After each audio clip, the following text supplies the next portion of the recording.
Are you a social media manager looking to build a successful social media business, but you currently feel like you're a little bit on the struggle bus? And I get it because I've been there and done that, but that's exactly why I created today's video. I'll be sharing 10 things that I wish I knew before becoming a social media manager. Hey, my name is Milou and I help you build a successful social media agency. Make sure you grab my free roadmap to becoming a six-figure social media manager in the comments below. Now, after this video, you should feel very confident, no matter where you're at in your journey, on knowing that you're doing the right things and don't have to make the mistakes that I did. This is the video I wish I had before becoming a social media manager. The first thing I wish I knew before becoming a social media manager is that you don't need a bunch of expensive equipment and software to get started in your business.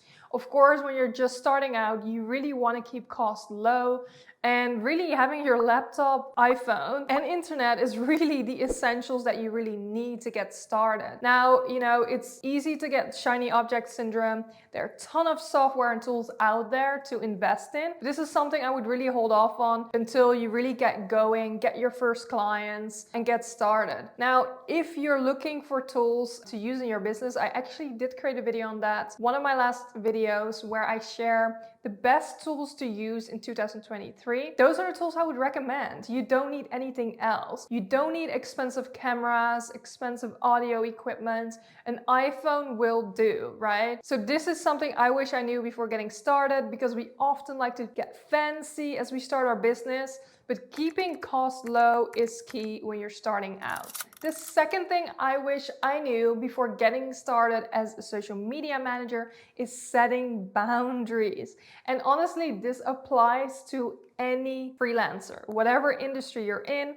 If you're working for yourself, it's probably one of the hardest things to do, but you really have to set boundaries with your clients. As a contractor, you are not 24/7 available to clients, but you have to be very clear about this upfront with them. When are you available to them? What does your response time look like? How do you communicate with them? Is it email? Is it phone? However you communicate with them, they need to know exactly how in order to keep a firm boundary.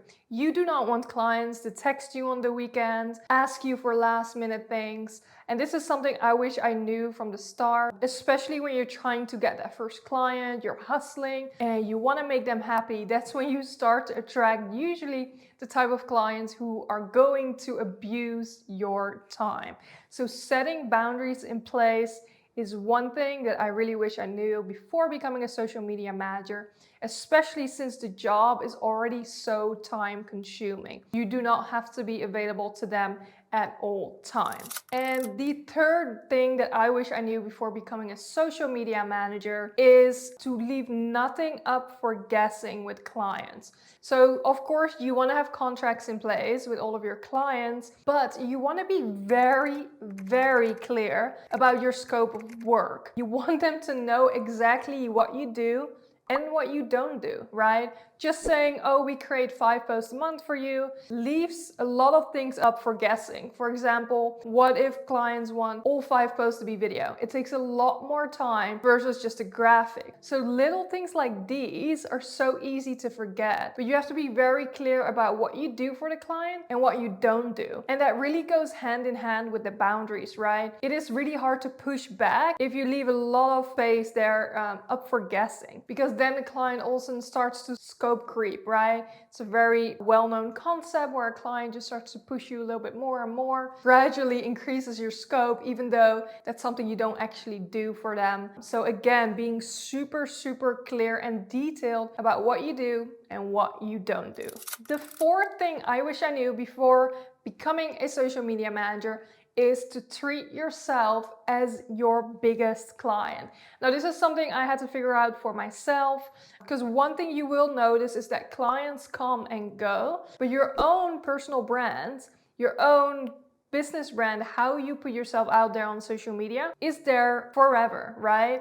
And that is what's supposed to attract and bring in clients. Now, what a lot of social media managers do is they will put themselves out there. Obviously, they want clients. But then as they start to get busy, what you notice is they start to neglect their own marketing. And this is the biggest mistake you can make. Inside my membership, the Inner Circle, I teach all social media managers to make yourself your own biggest client. Now, I do understand that this is easier said than done, but just know that clients come and go and your brand is there to stay. And it's there to bring in more clients and business. Now, you don't want to have to wait until a client leaves until you start marketing again, because then it's technically too late for you to replace that client, right? So make sure you make yourself your own biggest client. Show up for yourself the way you do for clients, because again, this is your job as a social media manager, and future clients will look at your social media presence before they start working with you.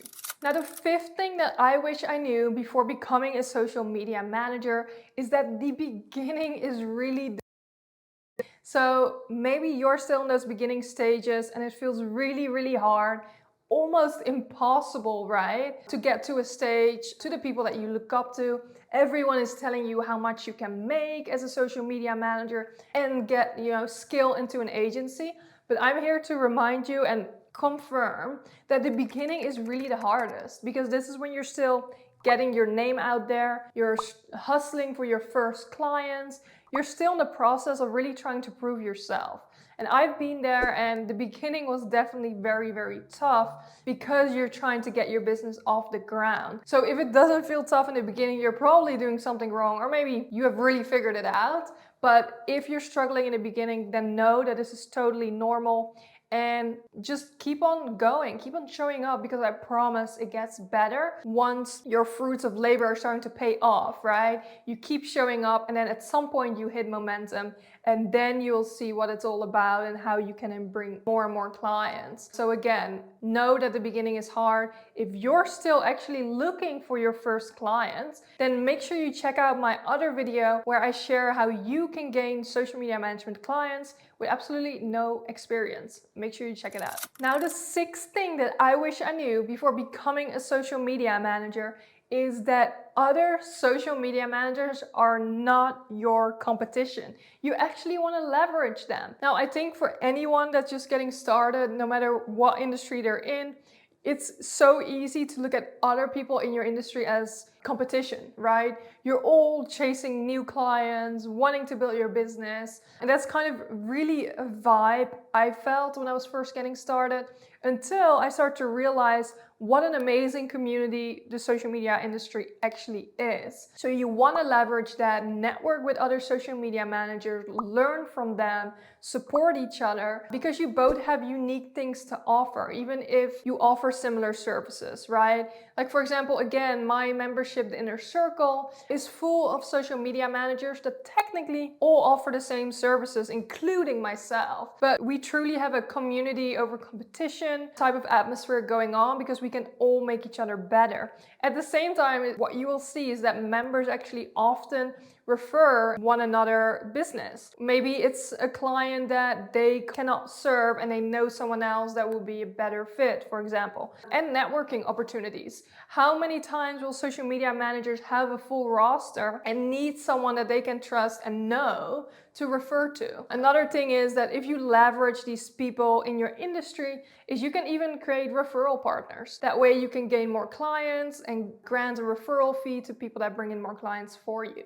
So don't make this mistake. Your other social media managers are not your competition. You can truly leverage them, especially as you're building to grow your brand and supporting one another. Now, the seventh thing I wish I knew before becoming a social media manager is to focus. Focus on one platform at a time, especially to build your own brand, but even in terms of your services. Because what I notice is that, especially in the beginning stages, social media managers like to offer anything and everything to clients, right?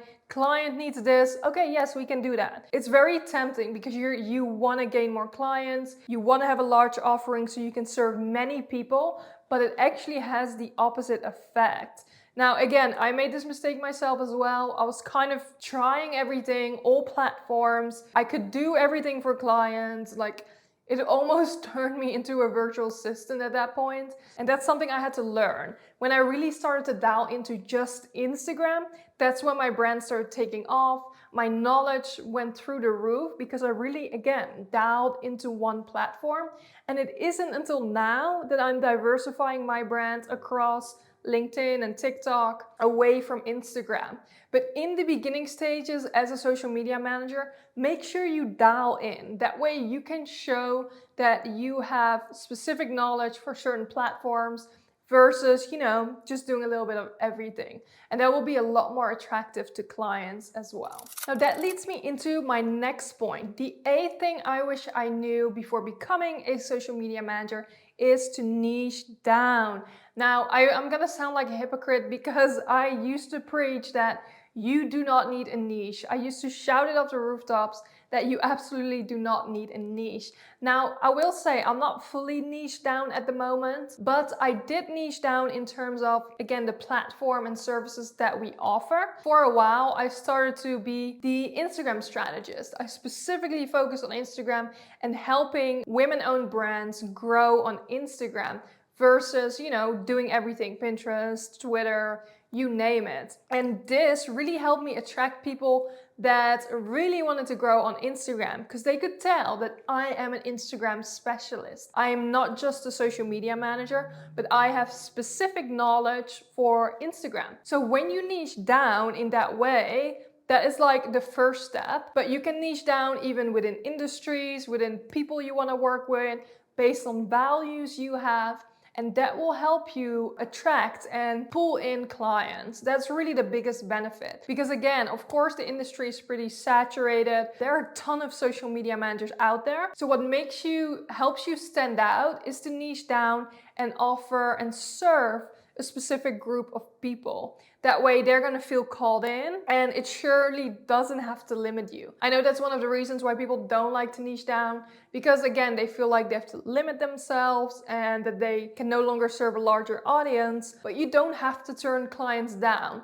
And I will assure you that, regardless of who I specifically work with, I always have any type of industry and client reach out to me to see if I can work with them or ask me, do you do any other platforms? Do you do this? Do you do that? That doesn't really change, but it's all about knowing your target audience so you can better target them and have great messaging in place that aligns with them, right? So highly, highly recommend you to niche down.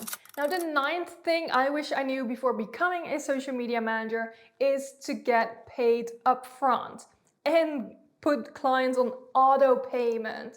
Now, I know there's a lot of confusion around that, and I actually get this question a lot in my Instagram DMs, is whether to get paid upfront or after your work. Now, while this is totally up to you, you do want to get paid upfront as a freelancer so you don't have to chase payments. Because what happens if you conduct all the work and a client doesn't pay you, right? That will be your biggest nightmare probably. So make sure you get paid up front the month in advance on what work you will be conducting. Put your client under contract, right? And you want to make sure you put them on auto payments. Now, an easy way to do this is using Honeybook. There's a link below in the description if you want to get a discount from me. And Honeybook I used for the longest time when I started out and was a solopreneur social media manager, because they have the auto payment feature for credit cards when your client pays your invoice, which is amazing. Now, another way you can put clients on auto payment is to use a credit card authorization form,